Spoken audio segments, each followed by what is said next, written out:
Parole de Dieu est une lampe à mes pieds. Je marcherai joyeux sur la route sans broncher. Lectio Divina. Lectio Divina.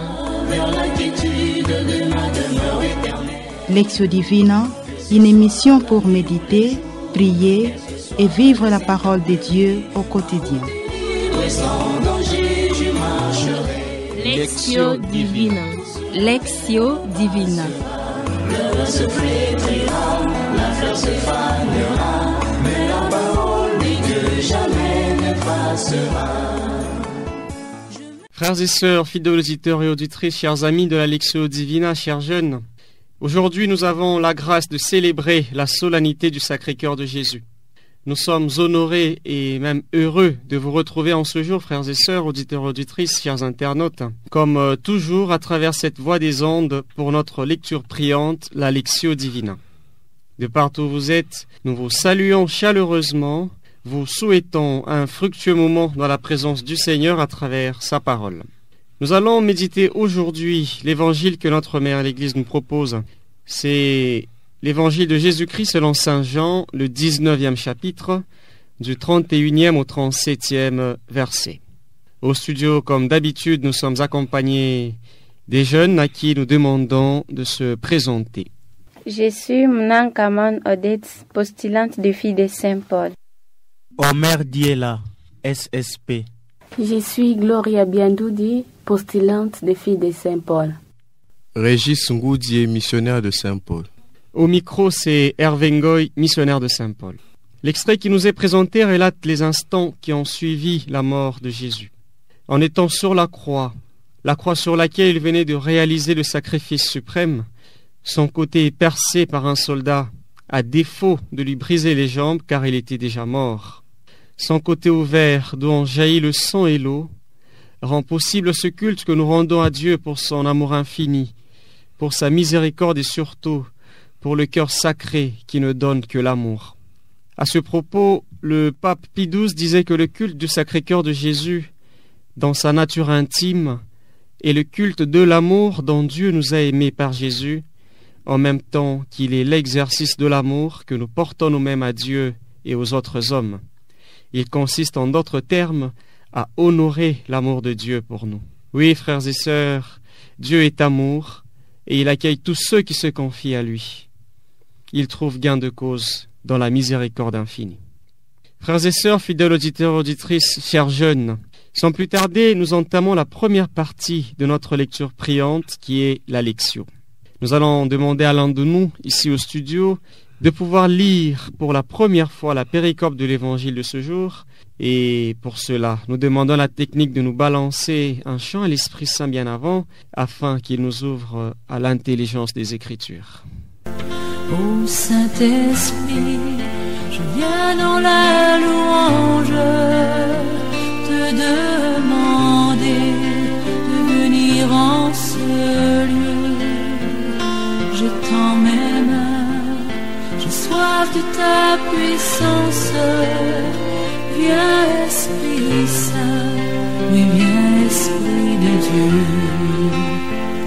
Ô Saint-Esprit, je viens dans la louange te demander de venir en ce lieu. Je tends mes mains, j'ai soif de ta puissance. Viens Esprit Saint, oui viens Esprit de Dieu. Évangile de Jésus-Christ selon Saint Jean, au chapitre 19, du verset 31 au verset 37. Jésus venait de mourir. Comme c'était les jours de la préparation, c'est-à-dire le vendredi, il ne fallait pas laisser les corps en croix durant le sabbat, d'autant plus que ce sabbat était le grand jour de la Pâque. Aussi les Juifs demandèrent à Pilate qu'on enlève les corps après leur avoir brisé les jambes. Les soldats allèrent donc briser les jambes du premier, puis de l'autre homme crucifié avec Jésus. Quand ils arrivèrent à Jésus, voyant qu'il était déjà mort, ils ne lui brisèrent pas les jambes, mais un des soldats avec sa lance lui perça les côtés, et aussitôt il en sortit du sang et de l'eau. Celui qui a vu rend témoignage, et son témoignage est véridique. Et celui-là sait qu'il dit vrai, afin que vous aussi vous croyiez. Cela, en effet, arriva pour que s'accomplisse l'Écriture. Aucun de ces os ne sera brisé. Un autre passage de l'Écriture dit encore, « Ils lèveront les yeux vers celui qu'ils ont transpercé. » Acclamons la parole de Dieu. Louange à toi, Seigneur Jésus. Nous demandons la technique de nous balancer une musique méditative.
À présent, chers auditeurs et auditrices, nous demandons à chaque participant de nous lire le verset qui l'a davantage touché dans la péricope de l'Évangile que nous venons tantôt de lire.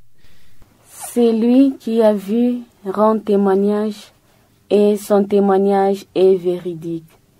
Telle est la phrase qui m'a touchée. Comme c'était les jours de la préparation, c'est-à-dire les vendredis, il ne fallait pas laisser les corps en croix durant le sabbat, d'autant plus que ce sabbat était les grands jours de la Pâque. Aussi, les Juifs demandèrent à Pilate qu'on enlève les corps après leur avoir brisé les jambes. Aussitôt, sortit l'eau et le sang. Telle est la phrase qui m'a touchée durant ma méditation. Cela, en effet, arriva pour que s'accomplisse l'Écriture. Aucun de ces os ne sera brisé. Frères et sœurs, fidèles auditeurs et auditrices, chers jeunes, ce retour nous plonge directement dans la deuxième partie de notre Lectio Divina qui est la méditation. Nous allons ensemble suivre les méditations de nos participants. En effet, dans ce verset, je peux bien remarquer comment les Juifs avaient un profond respect de la loi, comment ils tenaient à observer scrupuleusement les prétendues lois divines. Oui, ils ne voulaient pas souiller le sabbat, qui était pour eux un jour sacré, un jour consacré au Seigneur. Moi également, je ne me sens pas très différent d'eux. Je participe à la messe. Je connais par cœur tous les rituels de la messe, du début à la fin. Mais il m'arrive de manquer un peu de charité envers l'autre, même s'il est en tort. Il m'arrive d'accorder beaucoup de place au service cultuel ou au service du culte, au détriment du service sur le bien rendu envers l'autre. À quoi servirait le respect de ce que la religion me demande d'observer, si et seulement si je reste insensible face à la souffrance de l'autre? Ce passage m'apprend que je ne dois jamais reléguer la vie des autres humains au second plan, même au nom de la religion. Dans cette page de l'Évangile, je vois comment ce soldat a percé le cœur de Jésus avec une lance. ce même cœur qui porte l'amour de toute l'humanité. Je me mets à la place de ces soldats. Combien de fois j'ai percé ce doux cœur de Jésus, pas physiquement, pas avec une lance, peut-être avec mes paroles envers mon prochain qui représente Dieu sur terre, mon comportement, ma manière de vivre qui brise souvent le cœur de Jésus. Je comprends, par l'accomplissement des Écritures, l'amour infini des dieux. Si Jésus a tout subi, s'il a tout accepté jusqu'au sacrifice suprême, c'est bien par amour pour moi et par amour pour tous mes semblables.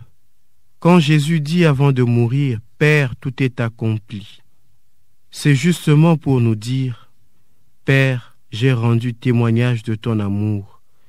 J'ai aimé tout ce qui était dans le monde et je les ai aimés jusqu'au bout. » Le cœur de Jésus est donc pour moi l'épiphanie, la manifestation de l'amour infini des dieux.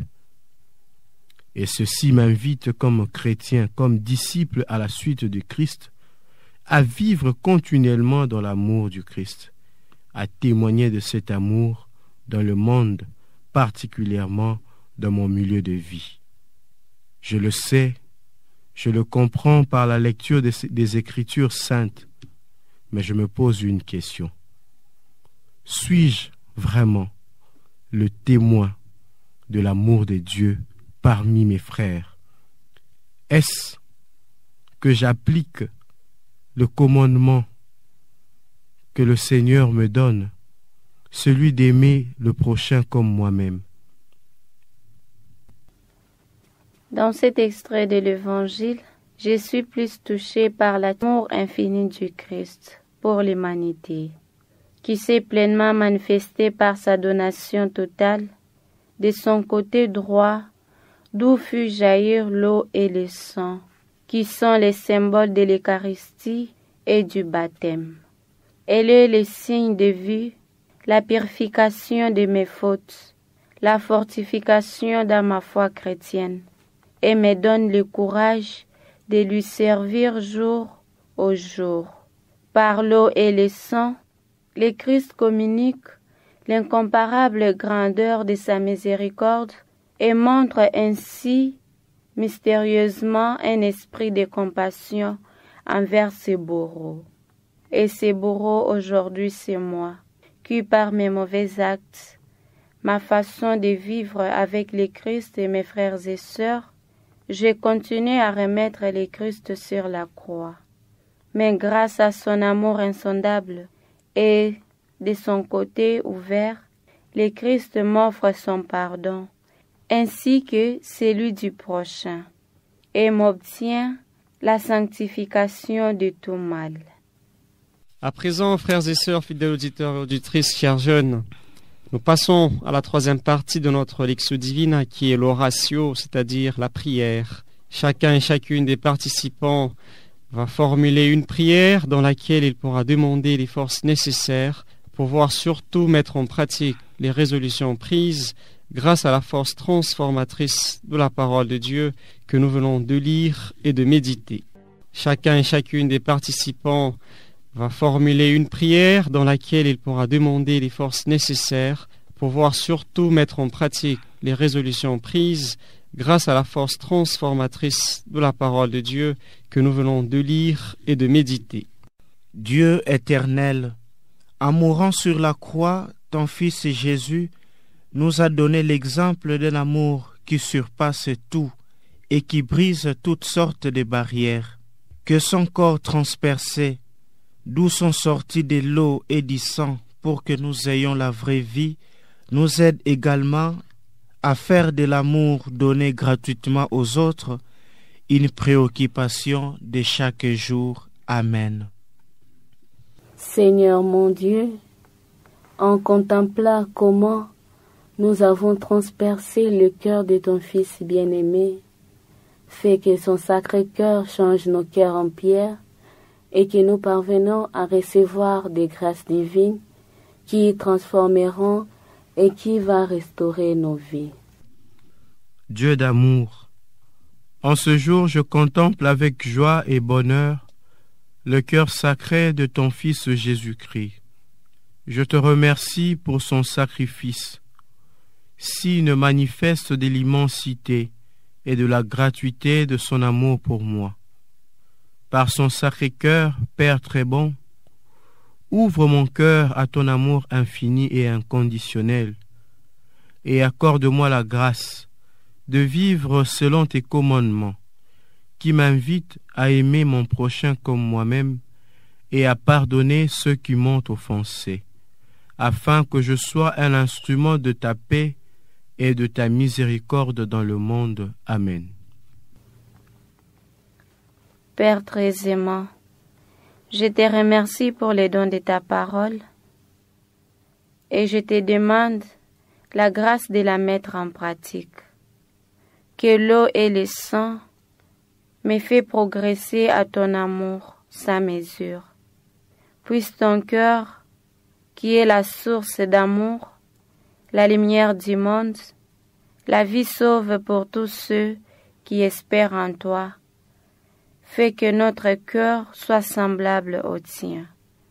Amen.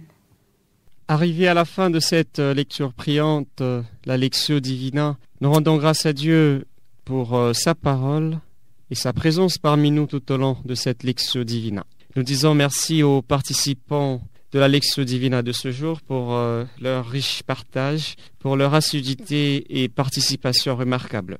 À la sœur Rita Almici, réalisatrice de cette émission, nous disons merci pour l'engagement apostolique. À notre ami Olivier Nguessi, nous disons également merci pour le soin technique. Prions les uns pour les autres encore une fois. Bonne fête du Sacré-Cœur de Jésus. Au revoir et à la prochaine.